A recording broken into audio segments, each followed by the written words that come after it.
வீட்டில் இட்லிக்கு மாவு அரைக்கிறோம் இல்லையா, அதுலேருந்து ஒரு கை எடுத்து வச்சு அதுலேருந்து இதில் ஒரு கஞ்சி தயார் பண்ண போகிறேன். என்னன்னா உளுந்தங்கஞ்சி தான். உளுந்தங்கஞ்சி எவ்வளவு உடம்புக்கு நம்ம சேர்த்துக்கிறோமோ அவ்வளவு நல்லது. இடுப்பு வலி, மூட்டு வலி, உட்காந்தா எந்திரிக்க முடியல அப்படின்னு நிறைய பேர் பிரச்சனையில் இருக்கிறாங்க. எங்கே போனாலும் ஏதாவது ஒரு ஸ்டூலோ சேரோ அது மாதிரி தான் தேடுறாங்க. உட்காரவே முடியல. அதனால் அவங்களுக்கு இந்த கஞ்சி ரொம்ப நல்லது. மூட்டு வலி பிரச்சனை, எலும்பு தேய்மானத்துக்கு தான் அதிகமாக எல்லோரும் மாத்திரை மருந்து எடுத்துக்கிறாங்க. இது மாதிரி வீட்டிலையே நமக்கு எவ்வளோதோ பொருளுகள்லாம் இருக்குது. அது மாதிரி இது மாதிரி உள்ள கஞ்சி இந்த மாதிரிலாம் சாப்பிட்டுக்கிட்டு வந்தீங்கன்னா, மாத்திரை மருந்தை கொஞ்சம் குறைச்சிக்கிட்டு வந்தீங்கன்னா உடம்புக்கும் நல்லது. மாத்திரை மருந்து அதே சாப்பிட்டு சாப்பிட்டு உடம்புல உள்ள வீக்காக தான் ஆகுது தவிர கிளியர் ஆகாது. அது வலிக்குது வலிக்குதுன்னு அதிகமாக வலி மாத்திரைகள்லாம் சாப்பிடவே கூடாது. கிட்னி எல்லாம் பாதிக்கும். மாத்திரைகள்லேயும் பல பிரச்சனை வந்துக்கிட்டு இருக்குது. மாத்திரை கூட நல்ல மாத்திரை இல்லை அப்படிங்கிறாங்க. இந்த மாதிரி கஞ்செல்லாம் எடுத்துக்கிட்டிங்கன்னா உங்களுக்கு உடம்பு நல்லா ஆரோக்கியமாக இருக்கும்.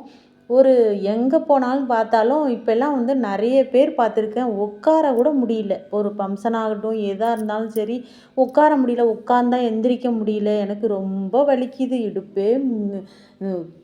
அவ்வளவு குனிய முடியல, நிமிர முடியல, ஒன்றும் செய்ய முடியல அப்படின்னு பெல்ட்டை போட்டுக்கிறாங்க. என்னென்னமோ செய்கிறாங்க. இந்த மாதிரிலாம் ரொம்ப எலும்பு தேய்மானத்தில் ரொம்ப கஷ்டப்படுறாங்க. கண்டிப்பாக இந்த மாதிரி கஞ்சை நீங்கள் தொடர்ந்து குடிச்சிக்கிட்டே வந்தீங்கன்னா, இதுக்காக நீங்கள் செலவு பண்ண போகிறதில்ல. வீட்டில் இட்லிக்கு மாவு அரைக்கும் போது ஒரு கை எடுத்து இதை கஞ்சாக காய்ச்சி குடிச்சிங்கன்னா ரொம்ப நல்லாயிருக்கும். உடம்புக்கும் ரொம்ப ஆரோக்கியமாக இருக்கும். இதுக்கு ரொம்பலாம் எதுவும் செலவு பண்ண போகிறதில்ல. வெல்லம், தேங்காய், ஏலக்காய் அவ்வளோதான். வேணும்னா பால், பசும்பால் சேர்த்துக்கலாம். பாருங்கள், கஞ்சி சூப்பராக வந்திருக்கு. நல்லா வந்திருக்கு. சூப்பராக இருக்குது. டேஸ்ட் பண்ணி பார்ப்போம்.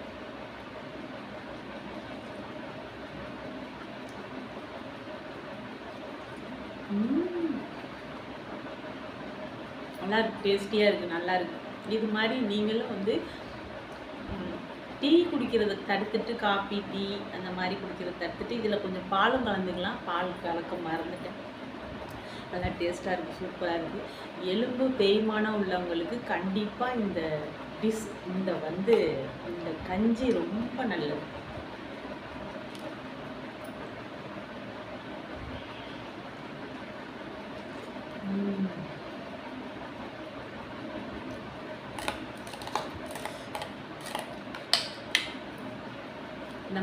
இது மாதிரி நீங்கள் வீட்டிலேயே வச்சு சாப்பிட்டீங்கன்னா ரொம்ப உடம்பு ஆரோக்கியமாக இருக்கும்.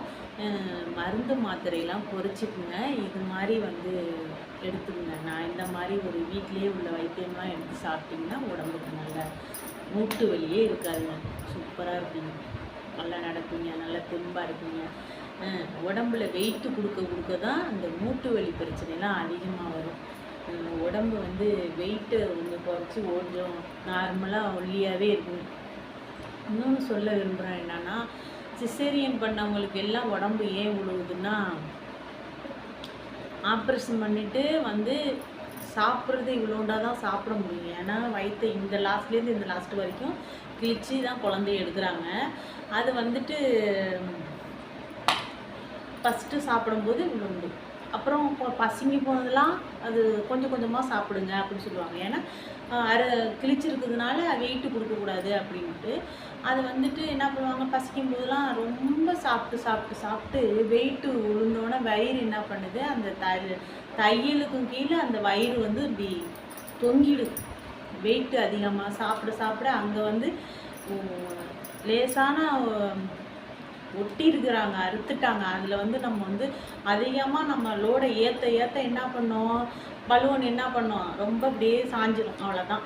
அதுக்காக ஆப்ரேஷன் பண்ணவங்க ஒரு கொஞ்ச நாளைக்கு 1 வருஷம் வரைக்கும் கொஞ்சமாகவே சாப்பிட்டு பழகுனா அந்த வயிறு மட்டமாகிடுமா. அது எனக்கு அப்போ தெரியல. நானே கொஞ்சம் பசிக்குதுன்னு சாப்பிட்டுட்டேன். அதனால தான் நானும் இப்படி குண்டாக இருக்கிறேன். கொஞ்சம் எனக்கு தொப்பை இருக்குது. ஓரளவுக்கு நார்மலாக இருக்குது. ரொம்பலாம் இல்லை. ஆனால் அது சரி பண்ண முடியல. ஆப்ரேஷன் பண்ணதுனால பெல்ட்டெல்லாம் போட்டு அதெல்லாம் கரெக்ட் பண்ணாலும் வயிறை வலிக்குது. அந்த மாதிரிலாம் செஞ்சால் ரத்தக்கட்டு வரும். உள்ளுக்குள்ளே ரத்தக்கட்டு வந்துடும். அந்த மாதிரிலாம் செய்யாதீங்க. எப்பொழுதுமே எக்ஸசைஸு இந்த மாதிரி தொந்தியை குறைக்க நிறைய வைத்தியம்லாம் இருக்குது. அந்த மாதிரி செஞ்சிங்கன்னா கொஞ்சம் நார்மலாக நல்லா வந்துடும். நான் ஓரளவுக்கு நார்மலாக தான் இருக்கிறேன். ரொம்பலாம் ரொம்பலாம் வெயிட்டு போடல, கரெக்டாக நார்மலாக இருக்கேன். அது மாதிரி நீங்களும் உடம்பை குறைக்கவும். இந்த கையெல்லாம் ரொம்ப கிணத்துக்கிட்டு சில பேருக்கு இந்த இடம்லாம் அப்படியே தொங்கும். அப்படியே அவங்களுக்கெல்லாம் வந்து உடம்பு சின்னதாக இருக்கும், கை மட்டும் இத்த தண்டிக்கு இருக்கும். உருவத்துக்கு ஏற்ற கையே இருக்காது. அவங்களுக்கெல்லாம் வந்து காலையிலே எழுந்திரிச்சோன்னே இப்படி செஞ்சிங்கன்னு வச்சிங்களேன், டெய்லியும் செஞ்சுக்கிட்டே இருந்தீங்கன்னு வச்சுங்க, கை அப்படியே சிம்ரன் கை மாதிரி வந்துடும், அழகாக வந்துடும், நல்லாயிருக்கும். காலையிலே எழுந்திரிச்சோன்னே எக்ஸசைஸ் செய்யணும், இந்த மாதிரி கஞ்சை குடிக்கணும். அப்புறம் அப்போ தான் அந்த உடம்பு நல்ல முழுக்க வளைஞ்சி கூட்டணும். அந்த மாதிரியெல்லாம் கூட்டினீங்கன்னு வச்சிங்களேன், சூப்பராக அப்படியே உடம்பு ஆரோக்கியமாக நல்லா நல்ல ரத்தம் ஓடும், சுறுசுறுப்பாக இருக்கலாம். நான் வேலை பார்த்த மணிக்கு தான் இருக்கிறேன்.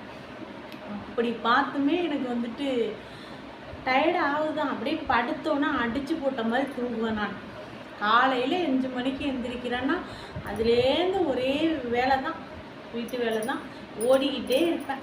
ஒரு 9 மணி ஆனோன்னா அலாரம் அடித்த மாதிரி டான்னு எனக்கு ஒரு தூக்கம் வந்துடும். அவ்வளோதான். இதுக்கு மேலே என் வைத்தியம் அடுத்த டிப்ஸில் பார்ப்போம். ஓகே, பாய், டாட்டா. கஞ்சை குடிக்கிற ஆறு